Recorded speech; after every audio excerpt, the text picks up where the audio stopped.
10.5 Secant lines and segments. A secant line is a line that intersects a circle in exactly 2 points. So we have 3 different ways that secant lines can intersect. We have on the circle, inside the circle, and on the outside of the circle.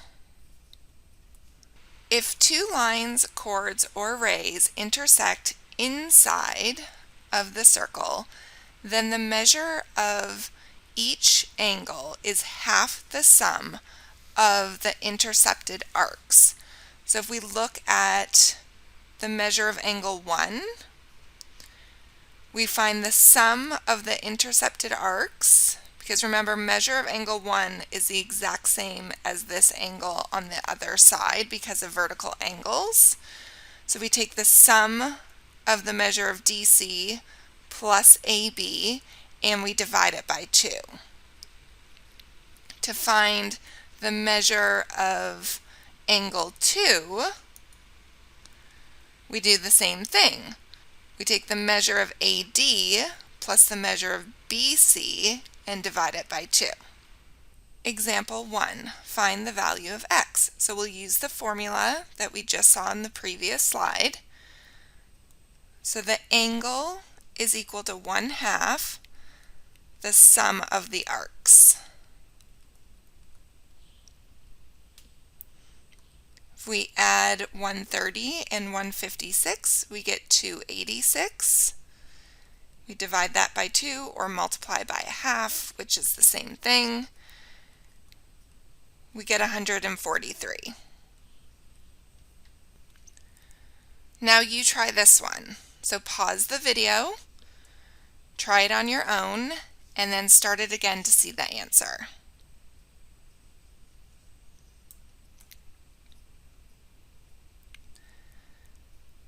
Now we're going to look at questions where we have the tangent, the secant, or 2 tangents or 2 secants that intersect outside of the circle.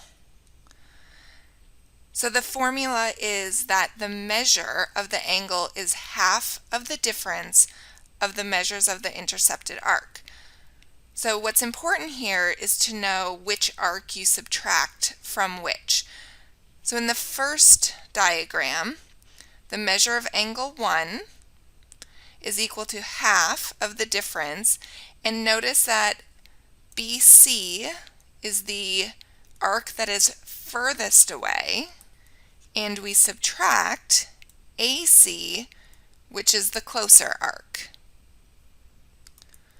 So in that example, we have a secant and a tangent. In the second example, we have 2 tangents. Same formula though. Angle 2 is 1/2 the difference of PQR, so the outside arc, minus the inside arc. And the last example, example 3, we have 2 secants, and angle 3 is 1/2 the difference of the outside arc, which is XY, minus the inside arc, which is WZ. Example 2, what is the measure of angle ABD? So I'm just going to label ABD as number 1, just so it's easier to write. So that means that angle 1 is equal to 1/2 of the measure DA minus AC.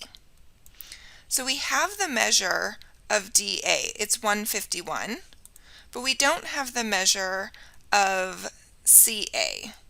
So we need to find that first, CAAC, same thing.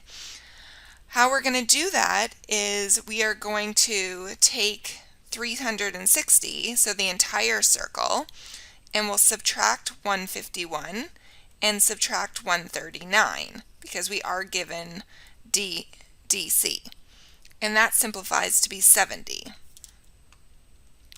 So we'll change this to be 70, and now we can actually find angle 1. So we have 1/2 of 151 minus 70, which is 1/2 of 81, which is 40.5. Next question, what is the measure of LM? So we're trying to find this. In order to do that, we need to solve for x. So let's set up our formula. We have an angle of 34, so that's going to go on the left-hand side. And then 1/2, we're going to take the expression for LM, so 6x plus 6, and we're going to subtract the expression for Kn. Now remember to use parentheses here because it will change your signs. Then we will simplify. So the first thing I'm going to do is I'm going to distribute the negative, and that's why it's important to use those parentheses. So we have negative 3x and plus 5. Then I'll collect like terms. So we have 3x plus 11, and I'm going to need a little bit more space. So I'm going to go over here. Now, to get rid of the 1/2, I'll multiply both sides by 2. Whatever you do to one side, you have to do to the other side. So we end up getting 68 is equal to 3x plus 11. We'll subtract 11 from both sides to get 57 is equal to 3x. So x is equal to 19. So we have the value of x, but we need to find the measure of LM. So we will take that expression, 6x plus 6, and we'll plug in our value of x. We end up with 120. Now it's your turn to try. Pause the video and give it a go, and then come back. So with the first question, we have angle 1 is equal to 1/2 of 152 minus 82, which we had to solve by subtracting the other angles from 360. So we end up getting a measure of 1. In the second question, this one's a little bit more complicated because you had to use what you learned in the last section with the inscribed angle and the intercepted arc. So remember, the inscribed angle of x means that the intercepted arc is twice that. So we have 2x, and then we also have, which I forgot to write here, the other side, which would be 360 minus 2x. So then when you're trying to solve for x, we're going to set up our formula of our two tangents. So we have 30 degrees on the left-hand side minus 1/2. The expression of the arc that's furthest away minus, so that's 360 minus 2x, minus the arc that's closer, which is 2x. Then we collect like terms and simplify to solve for x. Some new equations.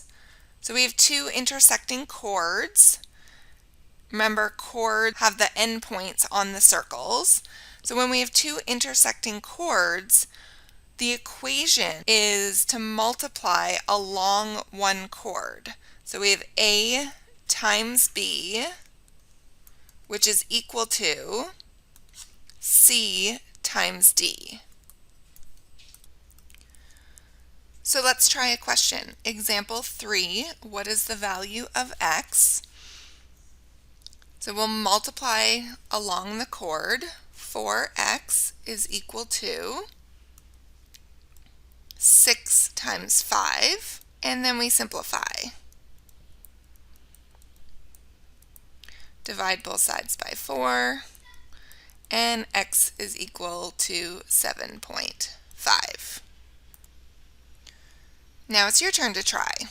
Pause, give it a go, and then come back and check your answer. Along the chord, 10y is equal to 15 times 7, and then we simplify to get y is equal to 10.5. Now let's look at equations where the intersection is on the outside of the circle. So when I use the word outside, I'm specifically saying to the parts that are on the outside of the circle.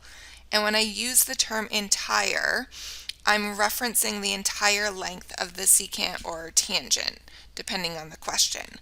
So in the first question, we have two secants. So the formula is outside times entire is equal to outside times entire. So looking at the left-handed diagram, the outside would be n and q. The entire would be m plus n and p plus q. So if we're going to write that down in a formula, the outside would be n, and the entire would be m plus n for one secant, and for the other one, the outside would be q, and the entire would be p plus q. So that is your formula. Tangent and secant, the outside would be x, and the outside would be z.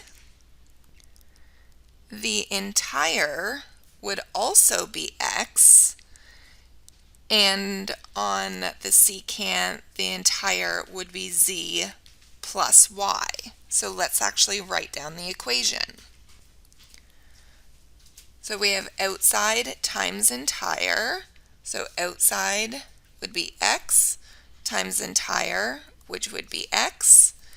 And then on the secant, we have outside, which would be z, times entire, which would be z plus y. So if we simplify this, it would be x squared is equal to z times z plus y. Example 4. So we have two secants here. Let's first identify the outside and the entire. So outside and outside, entire, entire. Then we set up our equation. So remember, our equation is outside times entire is equal to outside times entire. So we have 4 times 9, because we add 5 plus 4, which is equal to 3 times x plus 3. On the right-hand side, we distribute. So we get 3x plus 9, and on the left-hand side, we multiply and get 36. We subtract 9 from each side to isolate x eventually. So we get 27 is equal to 3x. We divide both sides by 3, so x is equal to 9. Example 5, solve for x. So we have a tangent and we have a secant, and they intersect on the outside of the circle. So outside times entire is equal to outside times entire. So let's highlight what we know. The outside and the outside, the entire and the entire. Let's plug in our numbers. So the outside is 1 times the entire, which is 4, and the outside, which is x, times the entire, which is also x. So we get x squared is equal to 4. One thing is, it doesn't matter which side, the left side or the right side, you use for the secant or the tangent. You would end up getting the same answer. To get rid of the square, you take the plus or minus square root. So x is equal to plus or minus 2. Now, since x represents a length, we can't have it be a negative, so our final answer would just be the positive 2. Last one is for you to try. So pause, try it out. So identify the outside and the entire. Set up your formula. Remember, you have to distribute on the left-hand side, or my left-hand side. You could have set it up on the right-hand side, that's fine. And you end up solving for x, which is equal